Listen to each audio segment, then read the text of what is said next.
Hello world, I'm Christopher, and this is the High Top Transit channel.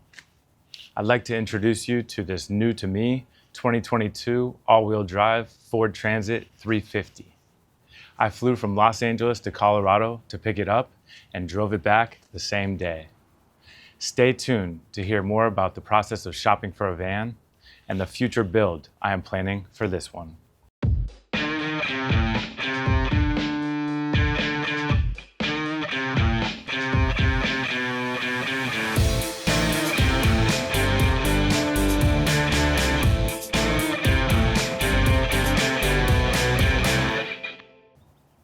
I moved to California about 10 years ago and quickly fell in love with adventuring and utilizing the epic natural resources all around me. I'm a big Honda guy, so I've owned both a Honda CR-V and a Honda Element since moving out here. Both of them were solid vehicles, although the Element reigned superior due to its versatility and pop-up camper top. However, I quickly realized that it was not stealth at all, considering you had to pop the top to sleep in it, and it didn't give me enough space to have some of the luxuries that I really wanted. Inevitably, I knew I'd eventually be getting a van. I sold the Element 2 years ago and decided to save my pennies for a while to get into the ballpark of the van market, which is not cheap, by the way. I did loads of research and came up with 3 vans that could fit my needs quite well, albeit without the miles per gallon of a Honda.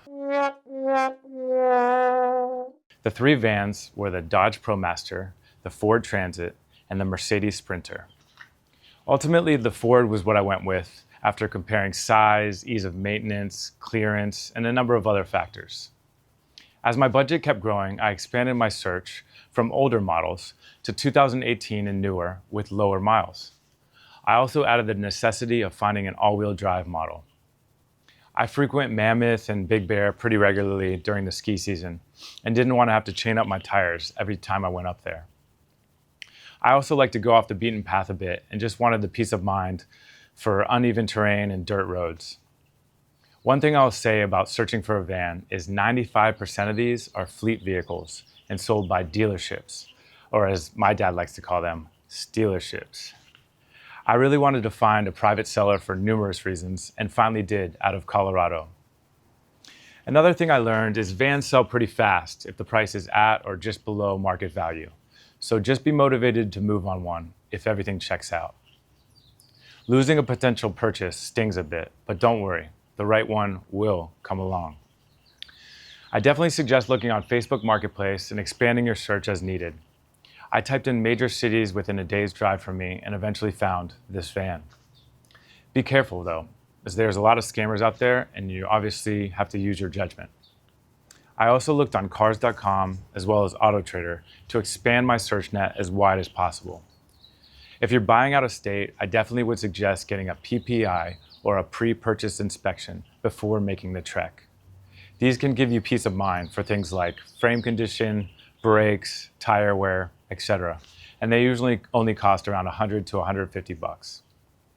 Anyways, this is the van I got and I'm beyond stoked to begin the build.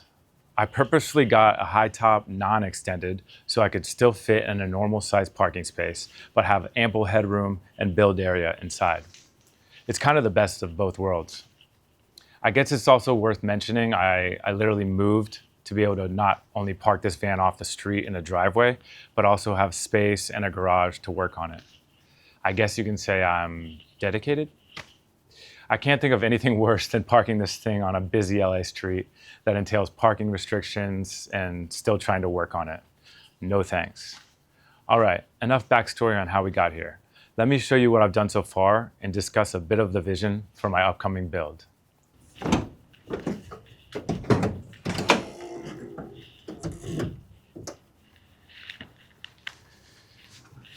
As you can see, I have a bunch of material in here right now. I'm going to be tackling my floors first, which you can check out in my upcoming video. For my build, I chose to go the floating floor route. I'll be using Minicell as the base, then XPS foam, and then sanded plywood on top of that. More on the floors in the next video. First thing I did in my build was to take out the original rubber mat and interior protection package, which I was glad to purchase a van that still had all that intact. I then went through and cleaned the van top to bottom and treated any surface rust areas with some Rust-Oleum rust reformer, followed by some spray paint.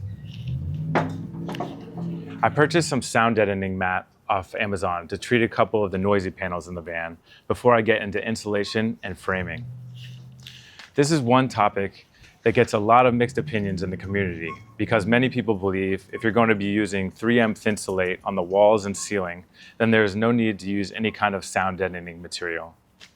Like I said, I ended up doing it anyways on some of the more noisy panels, as well as fully covering both wheel wells.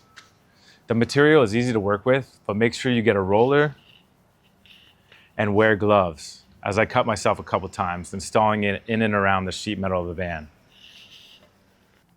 The next thing I got were these epic front window and windshield covers from Van Essentials.